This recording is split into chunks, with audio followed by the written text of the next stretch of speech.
سامعین، کیا آپ جانتے ہیں کہ اللہ سبحانہ و تعالیٰ نے قرآن کو کیسے نازل فرمایا؟ کیا قرآن پورا ایک ساتھ آیا ہے یا تھوڑا تھوڑا آیا ہے؟ قرآن جو ہے ساتوں آسمان سے پہلے آسمان تک کیا ایک ساتھ آیا ہے یا تھوڑا تھوڑا آیا ہے؟ کیا ساتوں آسمان سے زمین تک پورا ایک ساتھ آیا ہے یا پھر ساتوں آسمان کے اوپر سے پہلے آسمان تک آیا پھر وہاں سے زمین تک آیا؟ اس کے بارے میں کیا آپ کو معلومات ہے؟ کیونکہ قرآن اللہ کی کتاب ہے، قرآن مجید کے بارے میں ہمیں معلومات رکھنا بہت ضروری ہے۔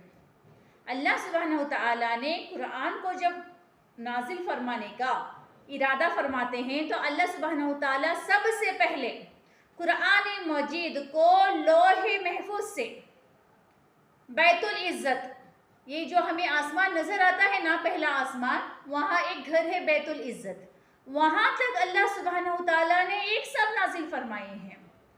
اور پھر پہلے آسمان سے نبی کریم صلی اللہ علیہ وسلم تک جبرائیل علیہ السلام جو ہے تھوڑی تھوڑی آیتیں وقتاً فوقتاً جو ضرورت ہوتی تھی، جیسے نبی کریم صلی اللہ علیہ وسلم کو کوئی سوال کرتے تھے تو اس کے مطابق اللہ سبحانہ وتعالیٰ نے تھوڑی تھوڑی آیتیں کر کے مکمل 23 سال میں قرآن مجید نازل ہوا ہے۔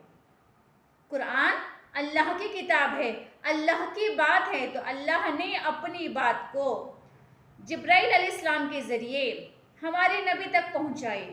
تو قرآن میں اللہ کے احکام ہیں، قرآن کی ہر بات اللہ کی بات ہے، اسی لیے تو اس کو کلام اللہ کہتے ہیں۔ کلام یعنی بات، اللہ یعنی اللہ، کلام اللہ یعنی اللہ کی بات۔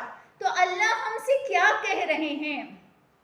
اللہ تعالیٰ کا ہم سے کیا مطالبہ ہے؟ ہمیں قرآن کو پڑھنا ضروری ہے، ہمیں قرآن کو سمجھنا ضروری ہے، قرآن پر غور و فکر کرنا ضروری ہے۔ ایسے نہیں کہ مردوں پر پڑھے اور بخش دے، وہ زندوں کی کتاب ہے۔ ہمیں دنیا میں کیسے رہنا ہے، ہمیں زندگی کیسے گزارنا ہے، کس کے کیا حقوق ہیں، جنت کیسی ہے، جہنم کیسی ہے، اللہ نے دنیا کو کیسے بنائی، یہ سب قرآن مجید میں موجود ہے۔ بچوں کے ساتھ ہمیں کیسے رہنا ہے، بچوں کو اپنے والدین کے ساتھ کیسے رہنا ہے، ایک دوسرے کے حقوق کیا کیا ہیں، میاں بیوی کے حقوق کیا ہیں، وراثت کے حقوق کیا ہیں، ہر چیز اللہ سبحانہ وتعالیٰ نے قرآن میں بیان فرمائی ہے۔